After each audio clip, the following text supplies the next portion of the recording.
High, আমি বানাচ্ছি আজকে কর্ন পালক কোরমা। ডুডল দিয়া কিচেন থেকে ডুডলের দিয়া। আমি প্রথমে গরম জল করে নেব, তার মধ্যে একটু নুন দিয়ে পালং শাকগুলোকে একটু ব্লাঞ্চ করে নেব। পালং শাকগুলো ব্লাঞ্চ হয়ে গেলে আমি ঠান্ডা জলে পালং শাকগুলোকে ভিজিয়ে রাখবো। কড়াতে তেল দিলাম, সাথে 1 চামচ ঘি, তেজপাতা, গরম মশলা ফোড়ন দেব, একটা মিডিয়াম সাইজের পেঁয়াজ কুচি আর একটা কাঁচা লঙ্কা কুচি দিলাম, সামান্য নুন দেব। আর পেঁয়াজটা বেশি ভাজবো না, হালকা রং ধরলেই আদা রসুনের পেস্ট দিয়ে দেবো। আদা রসুনের কাঁচা গন্ধটা যখন চলে যাবে সেই সময় কিছু গুঁড়ো মশলা দেব, 1/2 চামচ ধনে গুঁড়ো, 1/2 চামচ জিরে গুঁড়ো, আর একটু জল দিয়ে মশলাটা কষাবো। এর মধ্যে আমি 3 চামচের মতন কাজু পাউডার দিয়েছি, তোমরা 8-10টা কাজু বেটে দিতে পারো।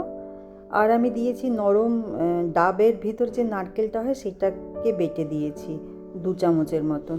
আর একটু জল দিয়ে ভালো করে কষাবো। এই সময় একটু দই দিতে হয়, আমি ভুলে গেছিলাম দই দিতে, আমি পরে দইটা দিয়েছি। আর আমি ওদিকে সুইটকর্ন সিদ্ধ করে রেখেছিলাম, সেটা এখন দিয়ে দেবো। পালং শাকটাকে আমি একটু চপ করে নিয়েছি, তোমরা চাইলে বেটেও নিতে পারো। গরম মশলা দেব, এবার পালং শাকগুলো দিয়ে দেবো, সব কিছু ভালো করে মেশাবো। আমি দইটা এখন দিয়েছি, তোমরা মশলা কাজু বাটার সাথেই দইটা দিয়ে দিতে পারো। চাইলে এর মধ্যে টমেটোও দিতে পারো দইয়ের জায়গায়, তো আমি টমেটো দিইনি, আমি কালারটা গ্রিন অ্যান্ড হোয়াইটই রাখতে চেয়েছিলাম। সব কিছু ভালো করে কষাবো, নুন দেব,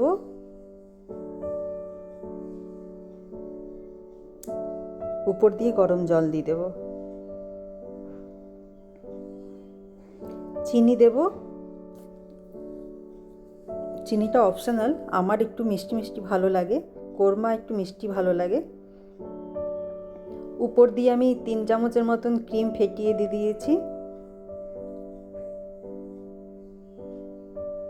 সব কিছু ভালো করে মিশিয়ে ধনে পাতা দিয়ে গ্রেভি নিজের ইচ্ছে মতন রেখে নামিয়ে নেব।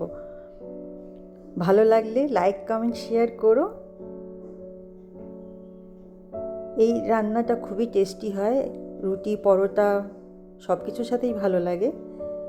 ভালো থেকো, সুস্থ থেকো, টাটা।